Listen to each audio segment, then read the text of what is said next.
Grandview firefighters struggle with an early morning fire after finding out they couldn't get the caps off of the nearby fire hydrant, stopping them from putting out that fire right away. According to the Grandview fire chief, it took longer than it should have to put out.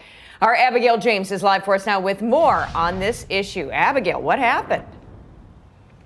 Well, the fire happened around 4:30 this morning, and according to the fire chief, they were unable to get the caps off of this hydrant and another hydrant. He says that they weren't able to get enough water they weren't able to get enough water on the fire for at least 20 minutes after arriving on scene, which is just actually across the street and beyond this building right here. And by that time, the fire had then jumped over to another vacant building. According to the Grandview fire chief, Ron Graham, fire trucks do carry water on them, though it's only enough for a quick knockdown. That's why they needed to depend on these fire hydrants, which in this particular location are not directly on site to begin with. And out of the two hydrants, they were able to get the caps off the one, but that was 20 minutes into the situation. There were no injuries in this fire, and Chief Graham says that they're fortunate it didn't happen to a building where people were inside.